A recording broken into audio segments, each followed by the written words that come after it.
Ah, Smart Water Alkaline with antioxidant. Whoa, that's refreshing. And a 9.5 plus pH for every way you move. I did take a Spain class today. Restoring like a pro. Smart Water Alkaline with antioxidant. For those with a taste for taste. Grab yours today. When producer Abby Fritz clocks out after putting our show together, she plays for the Philadelphia Rugby Football Club, one of the oldest rugby teams in the country. She recently sat down with her teammates to talk about why they love this high-contact sport and what federal policies targeting transgender athletes means for this trans-inclusive team. It's Monday, June 9th. I'm Trinity Marie, and here's how Philly plays rugby.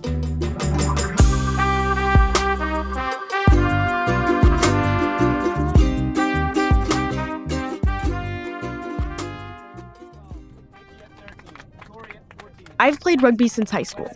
I played on and off in college, and afterwards, I decided to join a recreational team here in Philly, the Philadelphia Rugby Football Club. We call it PRFC, or Philly Rugby. Philly Rugby on three! 1, 2, 3! Philly Rugby! The team's been around since 1976 and went to the first ever national competition in 1978. I feel like it's such a niche sport that everybody is just so excited for people to be interested in it, and they just let go of any personal problems they have and maybe even grow as a person. This is my teammate, May Shooter. They play either prop or hooker, and they've been on the team for 3 years. Rugby is a full contact team sport. Some people like to say it's similar to football, just without the pads. But anyone who's familiar with it knows that rugby predated American football and is very different. The ball can only be passed backwards, and the play doesn't stop when someone is tackled. Some say the Eagles' tush push is a play comparable to a rugby play called the maul. They deny it, but I'm looking at former rugby player Jordan Mailata with some side-eye. There's bigger controversies that have touched our team this year. Since President Trump came back into office, sports communities, both nationally and in Philly, have been impacted by policies he's implemented. President Trump signing an executive order meant to ban transgender athletes from playing President Donald Trump on Wednesday signed an executive order to exclude transgender girls and women from participating in female school sports. It comes after he put out a sweeping order on his first day in office calling for the federal government to define sex as only male or female and to be reflected on official documents such as passports. In February, Trump announced an executive order entitled No Men in Women's Sports, which banned trans women and girls from playing in women's sports that receive federal funding. So this includes high school and college athletes. It threatens to cut federal funding to teams that don't comply. I immediately thought about my teammates. We have both non-binary and trans-identifying folks on the team, and I wondered what a public stance like this from the president would mean for us. After the executive order, the team quickly posted on social media with their stance that rugby is a sport for all, including non-binary and trans-identifying athletes. Rachel Miller, we call them Miller, was the vice president of PRFC's board and a 16-year veteran on the team. Trans people are under attack in this country and in other places, but specifically in this country. And, you know, if we don't stand with the most vulnerable, then we're all going to be in trouble. I mean, this is sort of a topic of conversation all around the world. And it's been a topic throughout history. This isn't the first time the team has addressed transphobia in rugby. I'm trying to think of how long ago this was, maybe 5 years. If you look on our website, there's a photograph of a bunch of people wearing a shirt that says diversity is strength. And that came out of Raleigh and Nova were pretty big rivals back in the day. Miller's talking about Rugby Football Club, which is out in North Carolina, and Nova Rugby, which is a club over in the North Virginia, D.C. area. We're in the same league and regularly play each other. Raleigh had a trans man on their team, and he was a good player, and it wasn't because he was trans. He just was strong, and he made a very bad tackle on our captain, basically jumped on her back, and it tore up her knee, and it was terrible, but it wasn't because he was trans. And so Nova, one of our rivals, wanted us to join a letter trying to get him to not be able to play in competitive games. And so obviously we refused, and we banded with Raleigh, and we were like, we're not doing that. That is completely against everything that we stand for. And that's just an excuse to like get a good player off the field and use their transness against them. So our team has always been kind of united with this. I mean, we've had multiple openly trans players on the team, trans women, trans men. Everybody is welcome. And that's how we, support each other. Miller describes the team as a women's plus team, meaning women, non-binary, and trans folks are all welcome to play. We play in a women's league, but don't exclude anyone who feels the team is a right fit for them and their identity. Since the team is a nonprofit that is completely funded by players and private partnerships, this executive order won't technically impact it financially, but Miller said that didn't matter. I think because we all have to exist in this world that is quickly turning fascist. And so if we can provide a space for that not to be the case, for people to feel free and comfortable and supported, that even if it's just 2 nights a week and on Saturdays, that's important to do. So we're creating a community where we're trying to support people who are affected by all of these outside forces. Stick around for the second half of this episode to learn more about PRFC after the break.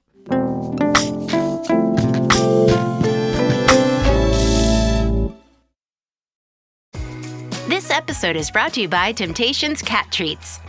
Your cat will come running for the perfectly irresistible Temptations Creamy Puree and Temptations Lickable Spoon Cat Treats. The best time to feed lickable cat treats to your cat is anytime. Feed by hand for a playful moment, in a bowl for a creamy treat, or as a topper to make mealtime fun. Visit temptationstreats.com to learn more. Hi, this is Joe from Vanta. In today's digital world, compliance regulations are changing constantly, and earning customer trust has never mattered more. Vanta helps companies get compliant fast and stay secure with the most advanced AI, automation, and continuous monitoring out there.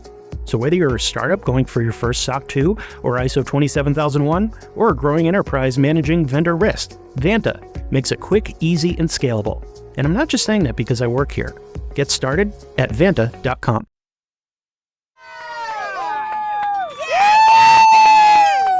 PRFC is a Philly-based club.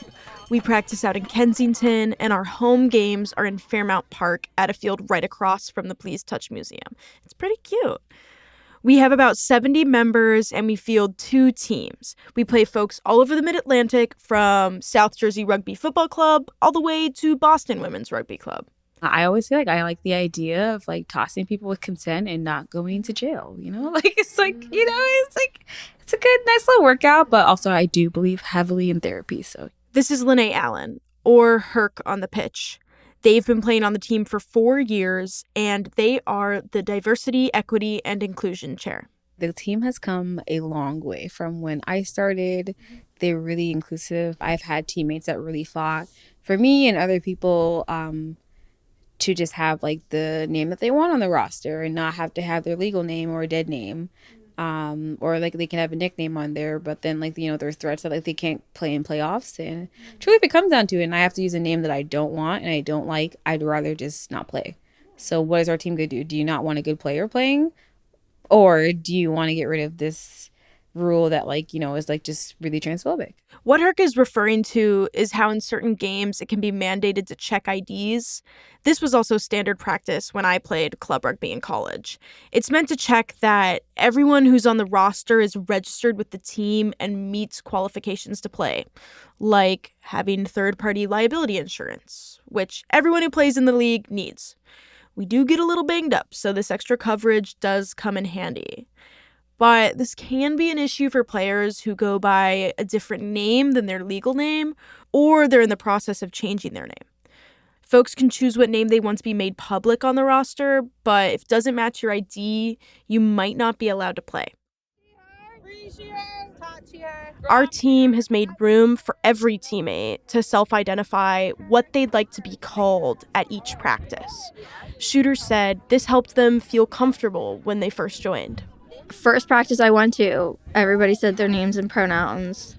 I love that. Every practice, we say our names and pronouns. When I play for Philly, I'm not like a trans person or non-binary or queer. I'm a rugby player. And that's very nice to kind of just step into that role. We bill ourselves as the third oldest club of its kind in the United States. Over the years, it's seen some changes. Miller told me that back in 2021, the name switched from PWRFC, so Philadelphia Women's Rugby Football Club, to Philadelphia Rugby Football Club. Because not everyone on the team identifies as a woman. So it just, even though we play in the like women's competitive like division, people didn't want to be called women. Like some players were uncomfortable with it, and we want to be inclusive. And rugby as a sport, especially on the women's side, has been very inclusive. So embracing trans players, gender nonconforming players. And so that's why it was important for us to drop the W. At the end of March, it was made public that National Collegiate Rugby, the world's largest collegiate rugby organization, complied with President Trump's orders and quietly issued a ban on trans women from competing in qualifying matches and other championship events. The college rugby team I played for at Syracuse University is registered with NCR, so is Penn and Temple's rugby teams. The organization got nationwide pushback to this decision. I learned about this ban in my rugby team's group chat and watched the team post information about it on social media. 11 days after the ban, National Collegiate Rugby reversed the decision. Now they're using the standards set by USA Rugby, which is the nation's governing body for the sport in America.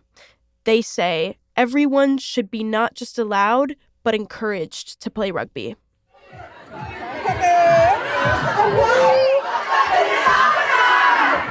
I've played rugby on the East Coast, the West Coast, with varying levels of competitiveness, but rugby culture is consistent.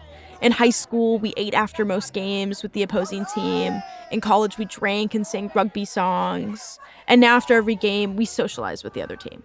We've hosted teams overnight. They've stayed at our houses. And this really does build community.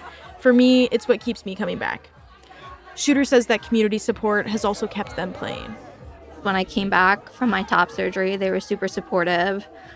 I felt like my coach was supportive and making sure that I was okay to play and safe to play and holding me back until he felt like it was safe for me. And at no point did anybody ever make me feel bad about it. I remember I'd spilled beer all over my shirt and I had to take it off. And it was my first time being topless in front of people after top surgery. And they were all cheering me on. And it felt really great. It felt great in that moment. Summer season kicked off this month for Philly Rugby. If you want to catch the team playing, we'll be at the Montbuck Sevens tournament this weekend in Hatfield, Pennsylvania. We'll have a link in our show notes with more information about the team. Go Philly!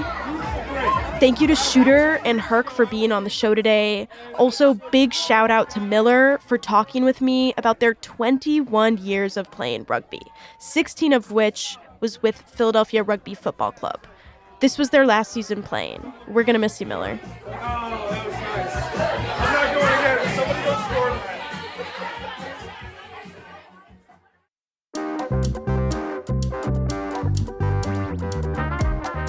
That's all for today here on CityCast Philly. If you enjoyed this episode about your local Ruggers, tell a friend, rate the show, leave us a review, and hit that subscribe button. Be sure to sign up for our morning newsletter, Hey Philly, to learn more about what else Philly's talking about. We'll be back tomorrow morning with more news from around the city. Bye.